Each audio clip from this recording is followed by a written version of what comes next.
Mr. President, thank you very much for having welcomed Swiss television and our program Rundschau here in Damascus. You're most welcome, Syria.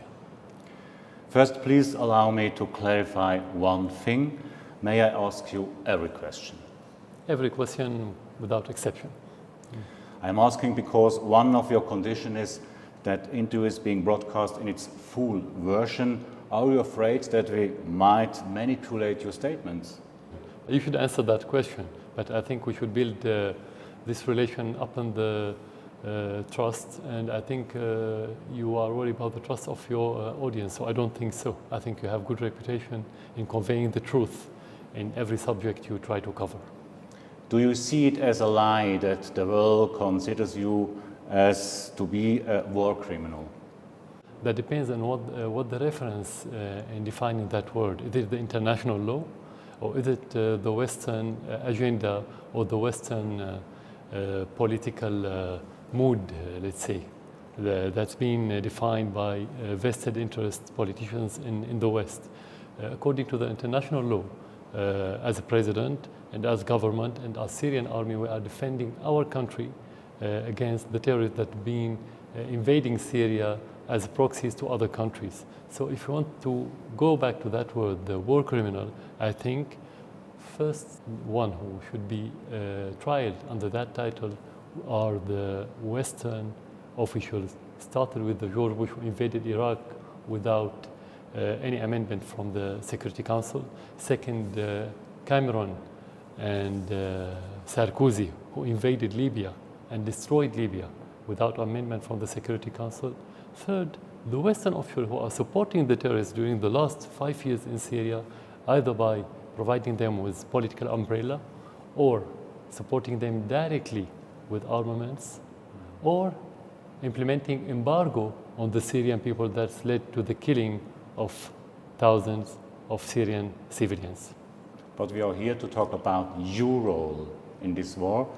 And the US Secretary of State, John Kerry, called you Adolf Hitler and Saddam Hussein in the same breath. Does it bother you? No, because they don't have credibility. This is first of all. Second, for me as president, what I care about first and foremost is how the Syrian people look at me. Second, my friend around the world, not my personal friends as president, I mean our friends as Syrians, like Russia, like Iran, like China, like the rest of the world, not the West. The West always try to personalize things, and just to avoid the real problem, which is about deposing government and getting rid of certain president, just to bring puppets to suit their agenda. So going back to the beginning, no, I don't care about what Kerry said at all. It has no influence on me. You're the president of a country whose citizens are fleeing. Half of your fellow citizens. The people are not only fleeing because of the terrorists of ISIS or the rebels, but also because of you. What do you mean by me? I'm not asking people to leave Syria. I'm not attacking people. I'm defending the people. Actually, the people leaving Syria for two reasons. The first reason is the action of the terrorists, direct action in killing the people. The second one, the action of the terrorists in order to paralyze the life in Syria, attacking schools, destroying infrastructure in every sector. Third, the embargo of the West that pressed many Syrians to find their livelihood outside Syria.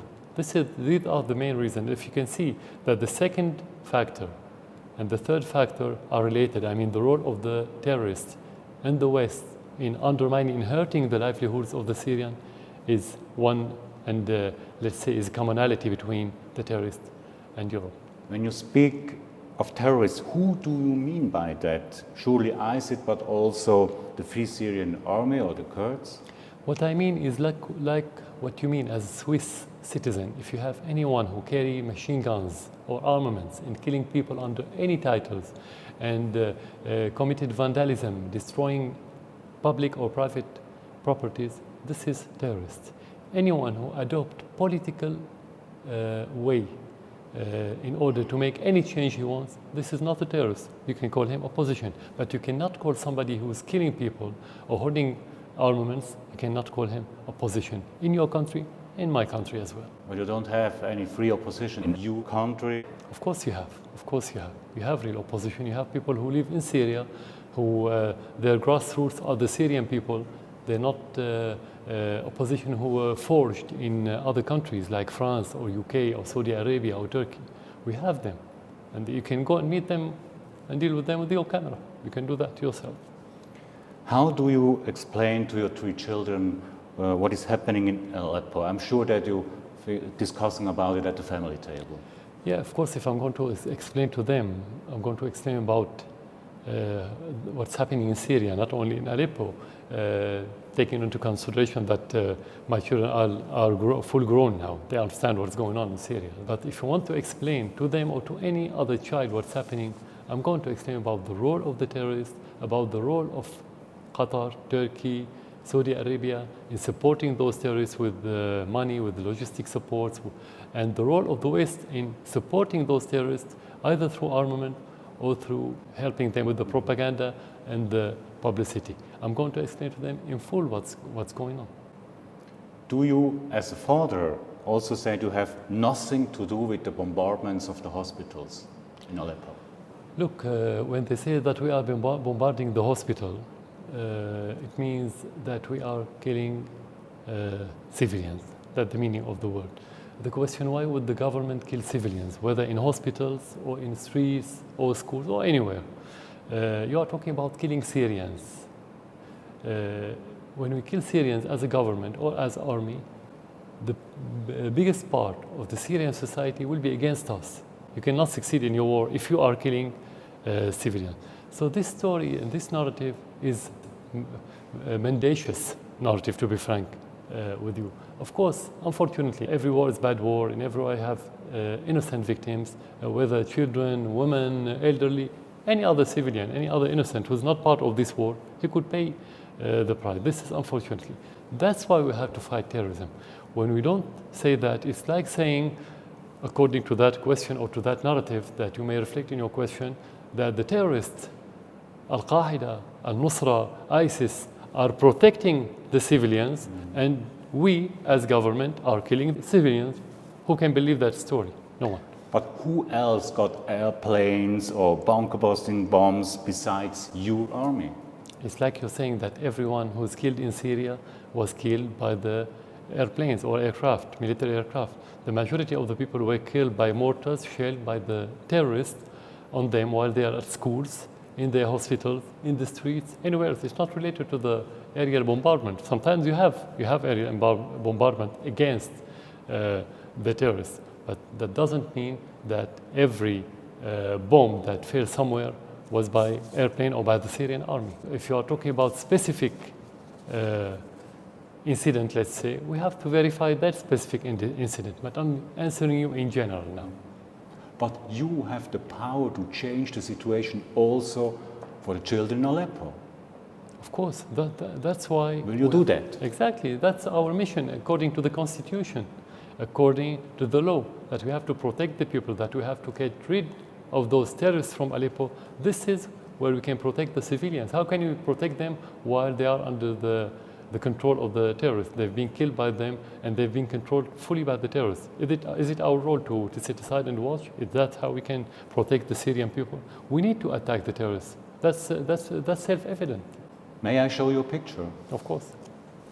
This young boy has become the symbol of the war. I think you know this picture. Of course I saw it. His name is Omran, 5 years old, Yeah. covered with blood, scared, traumatized. Is there anything you would like to say to Omran and his family? There's something I would like to say to you, first of all, because I want you to go back after my interview and go to the internet to see the same picture of the same child with his sister. Both were rescued by what they call them in the West white helmets, which is a facelift of al-Nusra in Aleppo.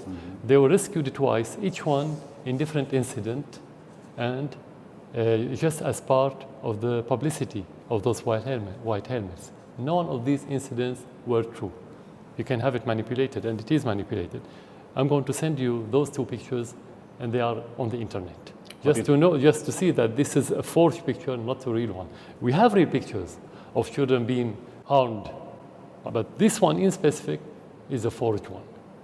But it's true that innocent civilians are dying in Aleppo. Of course, not only in Aleppo, in Syria. But now we are talking about in Aleppo because the whole hysteria in the West about Aleppo, for one reason, not because Aleppo is under siege, because Aleppo has been under siege for the last 4 years by the terrorists, and we haven't heard a question by Western journalists about what's happening in Aleppo that time, and we haven't heard a single statement by Western official regarding the situation of Aleppo. Now they are talking about Aleppo recently just because the terrorists are in bad shape. This is the only reason, because the Syrian army are making advancement, and the Western country, mainly the United States and its allies like UK and France, feeling that they are losing the last scars of terrorism in Syria, and the main bastion of that terrorism today is Aleppo. Everything is allowed in this war for you. No, of course you have the international law, you have the human rights charter, you have to obey. But in every war in the world, during the history, you cannot make sure 100% that you can control everything in that direction. You always have a flaw. That's why I said every war is a bad war. But there's difference between individual mistakes and the policy of the government. The policy of the government to say that we are attacking civilians, we are attacking hospitals, we are attacking schools, we are doing all these atrocities, that's not possible because you cannot work or go against your interest. You cannot go against your duty toward the people. Otherwise, you are going to lose the war as a government. You cannot withstand such a ferocious war for 5 years and a half while you are killing your own people. That's impossible. But you always have mistakes, whether it's about crossfire, it's about individual mistake. Bring me a single war in the recent history that it was clean war. You don't have.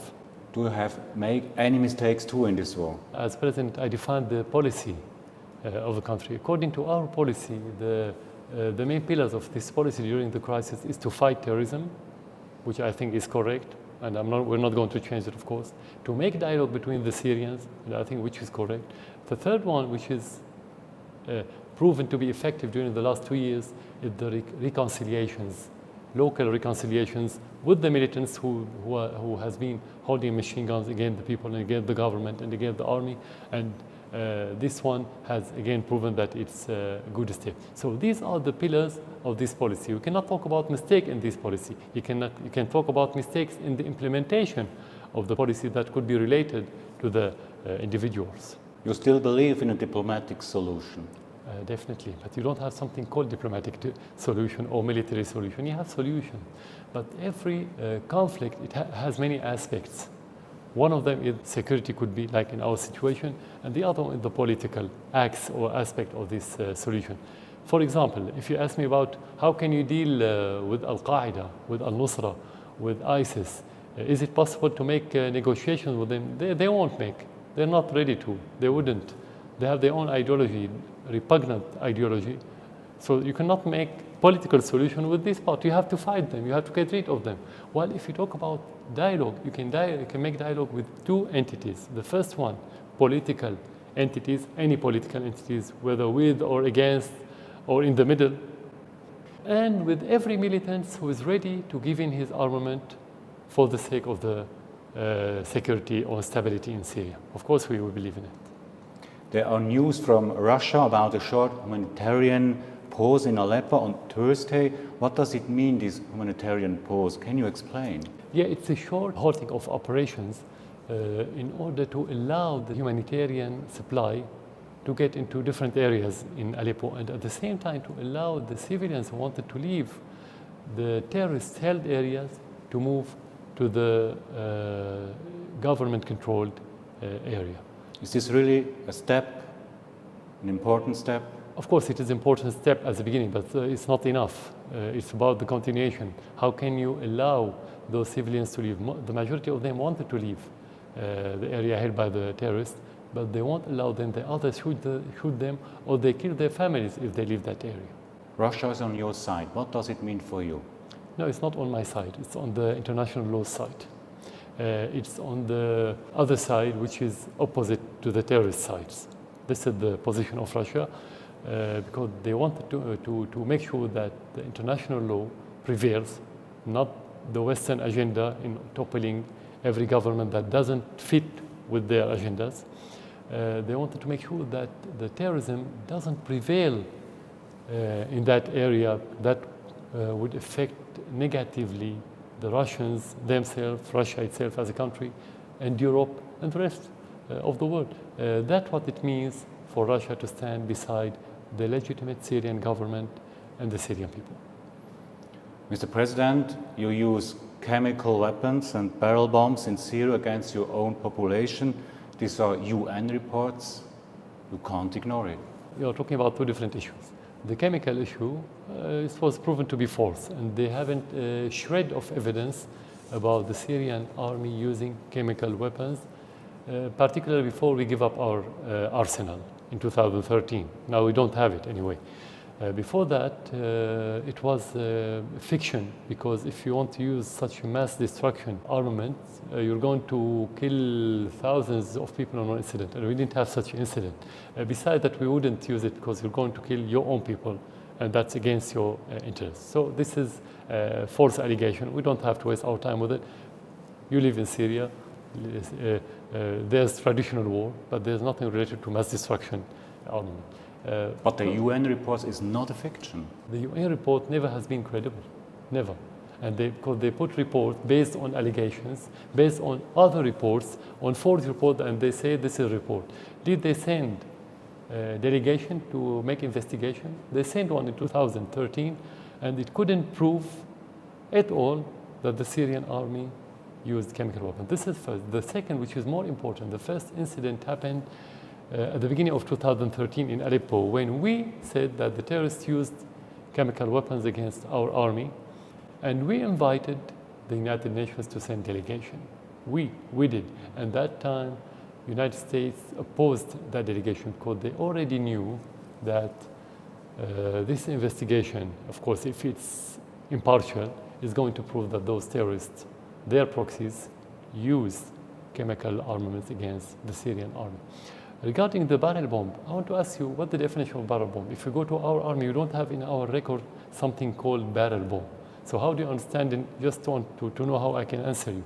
What a barrel bomb is. We have bombs. It's a destruction, and it's against humanitarian law. Every bomb can make destruction, every bomb. So you don't have bomb to make nothing.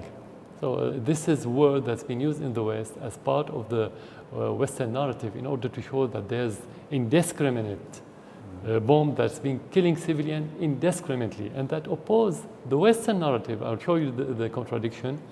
In other areas, they say that we are bombarding intentionally the hospital, and you mentioned that. And we are targeting intentionally the schools. And we targeted intentionally the convoys to Aleppo last month.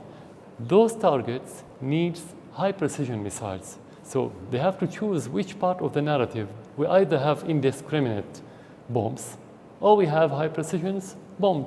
They keep contradicting in the same narrative. This is the Western reality now. So which one to choose, I can answer you. But again, we don't have any indiscriminate bomb. If we kill people indiscriminately, it means we are losing the war, because people will be against us. I cannot kill the Syrian people, either morally or for my interest, because in that case, I'm going to push the Syrian community and society toward the terrorists, not vice versa. I would like to mention the subject of torture prisons, Mr. President. Amnesty speaks of 17,000 dead. Regarding the prison of Sadnaya, there are still horrible reports. When will you allow an independent observer into that prison? Yeah, independent. And Amnesty International is not independent. And it's not impartial. ICRC? We did discuss it with the Red Cross. We didn't discuss it. It should be discussed in our institution. If we want to allow, if there's allegation, it could be discussed. We don't say yes or no. But the report that you have mentioned, it was a report made by Qatar and financed by Qatar. You don't know the source. You don't know the names of those victims. Nothing verified about that report. It was paid by Qatar directly in order to vilify and smear the Syrian government and the Syrian army. There are a lot of eyewitnesses. No one knows who are they. You don't have anything clear about that. It's not verified. So no. Then open the door for organizations like Red Cross. It's not my decision to tell you yes or no. We have institution. If we need to discuss this part, we need to go back to the institution before saying yes or no. Why are you sure that you are going to win this war? Because you have to defend your country and you have to believe that you can win the war to defend your country. If you don't have that belief, you will lose. You know, part of the war is what you believe in. So it's self-evident and very intuitive that you have to have that belief. If you walk through Damascus, your picture is everywhere, in every shop, in every restaurant, in every car, a symbol for a dictator. Is this your way to fix your power? There's a difference between dictator and dictatorship. Dictator is about the person. I didn't ask anyone to put my picture in Syria, and I never did it. This first. Second, to describe someone as a dictator, you should ask his people. I mean, only his people can say that he's a dictator or he's a good guy. Thank you, Mr. President, for having answered our question for Swiss television and the Rundschau. Thank you for coming to Syria.